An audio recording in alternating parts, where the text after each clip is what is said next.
Terima kasih atas waktu dan kesempatan yang telah diberikan.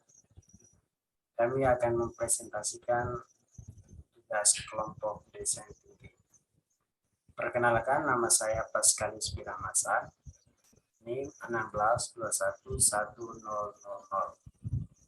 Saya Aprilia Baratena, NIM 55211010. Nama saya Agun Hakim, NIM 162111010.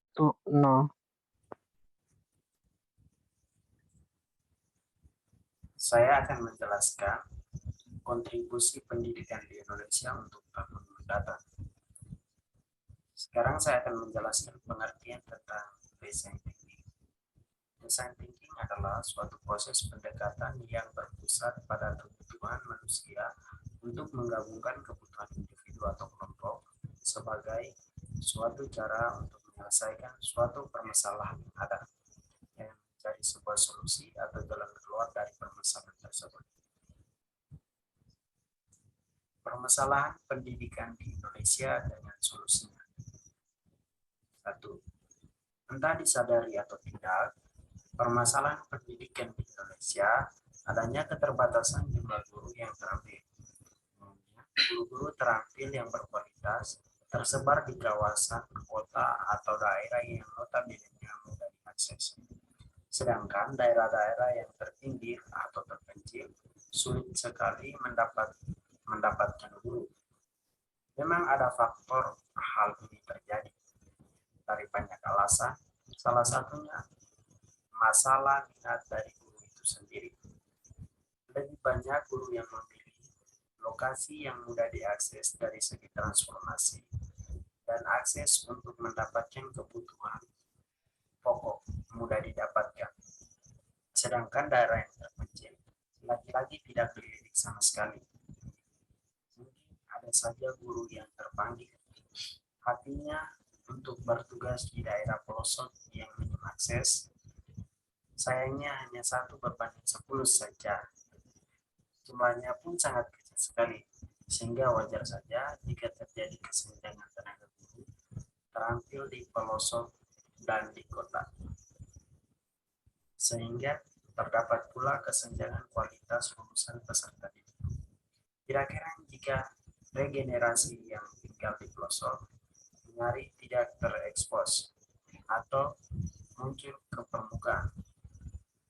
Solusi untuk permasalahan ini, solusinya adalah pemerataan tenaga pendidikan di Indonesia harus lebih diperhatikan oleh pemerintah agar terjadi pemerataan.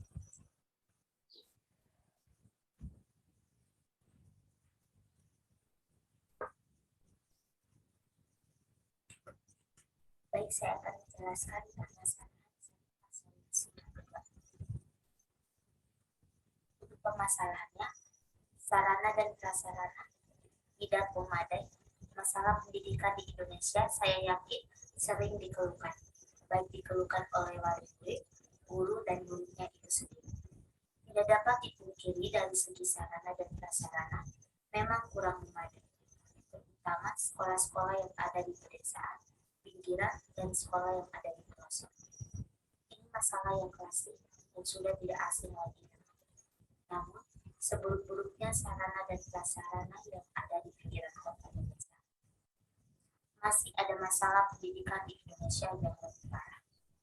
Kita tahu bahwa Indonesia negara kepulauan yang memiliki banyak sekali pulau, banyak daerah bagian yang tidak terakses, seperti halnya di tempat kita tinggal saat ini. Banyak generasi penerus yang tinggal di kepulauan, mereka tidak hanya terbatas pada sarana dan prasarana saja, tetapi terbatas dari banyak hal. Misalnya, harus melintasi pulau seberang setiap hari agar bisa masuk sekolah.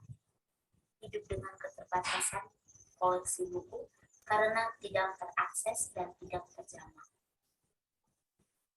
Belum lagi masalah tidak ada jaringan listrik, sehingga mereka harus menggunakan penerang tradisional. Padahal, sekarang sudah era globalisasi, bahkan dunia teknologi yang serba terhubung dengan dunia luar, tapi masih ada daerah yang belum terjamah di tanah air kita. Sebenarnya dari masalah sarana dan prasarana tidak memadai ini saya ceritakan sebagai pembanding bagi pembaca. Untuk solusi masalah ini, harusnya ada penyediaan sarana dan prasarana yang memadai agar pendidikan di Indonesia dapat berjalan dengan baik dan menghasilkan generasi baru yang berkualitas.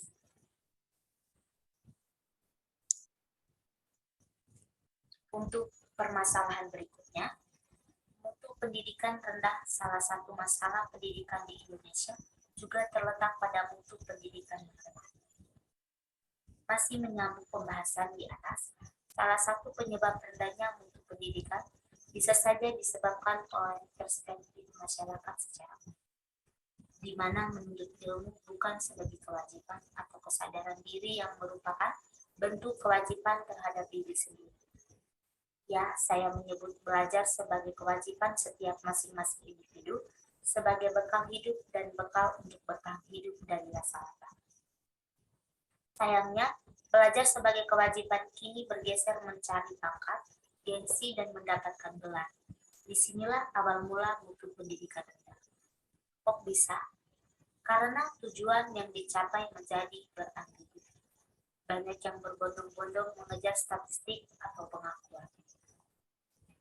Untuk solusi masalah ini, meningkatkan mutu pendidikan di Indonesia dari proses pembelajaran manual menjadi proses pembelajaran digital yang lebih dominan dan lebih modern sehingga kualitasnya bisa menyeimbangi negara-negara maju.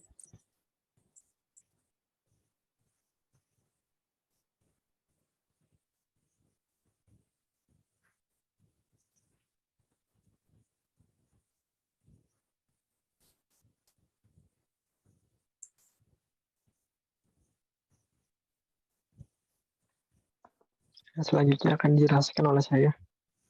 Permasalahan pendidikan di Indonesia. Masalah yang pertama, keterbatasan guru yang terampil. Solusinya yaitu pemerataan tenaga kerja di Indonesia harus lebih diperhatikan oleh pemerintah agar terjadinya pemerataan. Hasilnya yaitu tenaga kerja di Indonesia lebih berkualitas. Permasalahan kedua, sarana dan prasarana yang kurang memadai. Solusinya yaitu ketersediaannya sarana dan prasarana yang memadai. Hasilnya agar pendidikan dapat berjalan dengan baik. Masalah yang ketiga, mutu pendidikan yang rendah. Solusinya yaitu meningkatkan mutu pendidikan di Indonesia menjadi lebih baik. Hasilnya dari proses pembelajaran manual menjadi pembelajaran digital.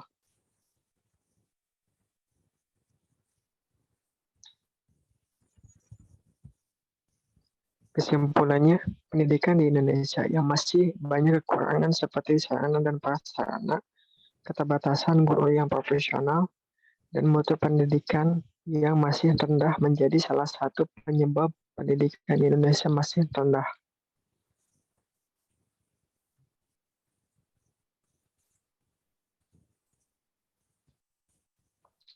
Saran banyak anak-anak yang memiliki kemampuan yang tidak berkembang dengan baik, dikarenakan dalam dunia pendidikan yang masih kurang fasilitas menunjang hal tersebut. Oleh karena itu, adanya kesadaran dari pemerintah untuk memperhatikan semua ini.